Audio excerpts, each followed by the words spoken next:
Let's be real for a moment. Some stories are whispered in confidence to a close friend or shared in the safety of a therapist's office, while others are buried so deep they fester in the darkest corners of the heart. This is one of those tales, one I never imagined I'd share, especially not with countless strangers online. But here I am, compelled to let it out, to free it from my mind before it swallows me whole. So here's the truth, and I'll warn you now, it's not an easy story to hear. Have you ever felt like your life is a faded copy of a copy? Each day grows dimmer, less distinct, until the original is barely recognizable. That's my reality. I'm 47, divorced, raising a teenage son alone. I'm an emergency room nurse, working the graveyard shift. Do you know what that's like? It's a front row seat to humanity's chaos, raw, unfiltered suffering under harsh fluorescent lights. You witness things that make you question the fairness of life, the basic goodness of people. Pain in its purest form becomes routine. Over time, you grow numb. It's a defense mechanism. The odd hours, the bone-deep exhaustion, the stories that would horrify most people, they become your normal. My life outside of work, it barely exists. I work, I go home, I try to sleep while sunlight creeps through the blinds, and then I do it all again. 5 nights a week. It's a routine that's become a prison. The woman I used to be, the one who laughed freely, loved music, had dreams, she's faded, replaced by a weary shell. But there's one thing, one small spark, that keeps me from completely unraveling: bowling. I know it sounds absurd, like something your aunt does on Thursday evenings. For me, though, it's a lifeline. I joined a league last year, desperate for something that wasn't tied to sickness or death. Turns out I'm actually pretty good at it. The weight of the ball in my hands, the crash of the pins, it's a release. A controlled burst of destruction in a life full of chaos. I even earned a spot in a tournament, a real one, 3 hours from home. I was thrilled. For months I practiced, feeling like a piece of my old self. The woman before the divorce, before the night shifts drained my spirit, was coming back to life. Then reality hit hard. My son, Mason, is a teenager, caught in the throes of a rebellious streak. He's not exactly the kind of kid you can leave home alone for a weekend. The last time I tried, I came back to find his friend had tested the durability of my garage door with a skateboard. It wasn't pretty. My first plan was to leave him with my dad, but fate had other ideas. My dad had to care for my aunt that same weekend. The universe, it seems, loves a cruel joke, so I was stuck. I couldn't miss the tournament, I'd worked too hard. But I couldn't leave Mason alone either. So, like any exhausted, slightly desperate mother, I packed bags for both of us, booked a hotel room with 2 beds, and decided he'd come along. I pitched it to him as a mini getaway, an adventure. He rolled his eyes with theatrical flair, but the promise of room service and an indoor pool got him grumblingly on board. The morning of the tournament, I woke up with nerves buzzing. Mason was still buried under the covers, so I nudged him awake. He mumbled something about pancakes, which was enough to know he was conscious. We headed to the hotel's breakfast buffet, standard fare. Rubbery eggs, overcooked bacon, and those perpetually stale muffins.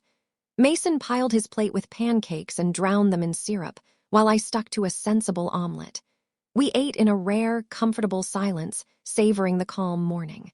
It was strange but nice. Moments like that, without the usual tension of homework or his latest antics, were rare. After breakfast, I asked if he wanted to do anything before I headed to the bowling alley. His eyes lit up. "There's a mall nearby," he said. "They've got a GameStop. I'm looking for this one game." I'm not a fan of malls, too loud, too crowded, always tempting me to spend money on things I don't need. But Mason rarely asks for anything. Deep down, he's a good kid, just navigating his own struggles. So I agreed. The mall was packed, but we made a beeline for the game store. He found the game, a used one, somehow priced at nearly $60. I couldn't believe it, but his excitement, that rare, genuine joy in his eyes, was worth every penny. I handed over my card, and his shout of happiness made it all worthwhile. We spent a few more hours wandering the mall, window shopping and people watching. It felt good, like a glimpse of the little boy he used to be before teenage angst took over. For a moment, I felt like a decent mom, a normal one. That evening at the bowling alley, I was in high spirits. I'd rested, bonded with Mason, and was ready to compete. But, as life often goes, I bowl better when I'm stressed and exhausted. I dropped from second place to fifth. It stung, but I tried to stay upbeat. One of my league friends, Sarah, won the tournament, and I was genuinely happy for her. Afterward, a group of us decided to celebrate at a nearby bar. They invited me along, and I hesitated, thinking of Mason alone in the hotel. But he had his new game, so I figured he'd be fine. I joined them, relieved I didn't have to drive. The bar was close to the hotel, which was convenient. We ordered drinks and I treated myself. I'm not much of a drinker. Alcohol doesn't mix well with night shifts, but I enjoy the occasional glass of wine. That night, I had more than one. We laughed, chatted, and toasted Sarah's victory. It was a rare break from my gray existence. I got back to the hotel around 1 a.m., a little tipsy but content. Mason was asleep, the TV flickering, casting shadows across the room. I smiled at how peaceful he looked, then changed into pajamas and slipped into bed. The room wasn't spinning, but I felt a pleasant lightness. I tried to focus on the movie playing on TV, but sleep wouldn't come. My mind raced, about the tournament, Mason, my life. Around 3 a.m., I heard rustling from Mason's bed. In the dim TV light, I saw his silhouette moving rhythmically under the sheets. My first thought was natural for any parent of a teenage boy. He's taking care of himself. He was trying to be quiet, likely assuming I was asleep. But the longer I watched, the more a strange curiosity grew.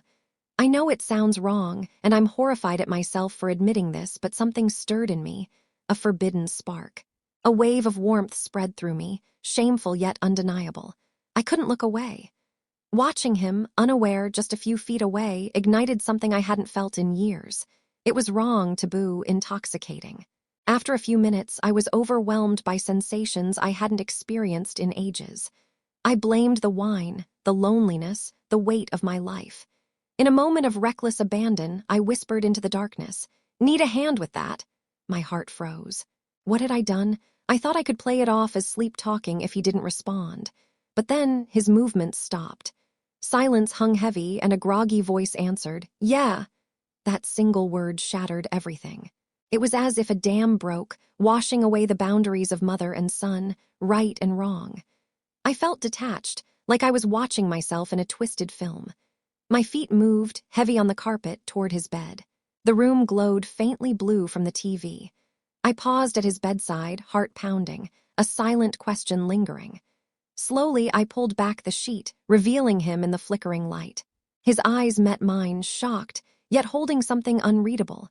His hand still gripped himself, a quiet confession of the moment I'd interrupted. I stood there, grappling with the surreal clash of familiarity and strangeness. An urge, powerful and wrong, pulled at me.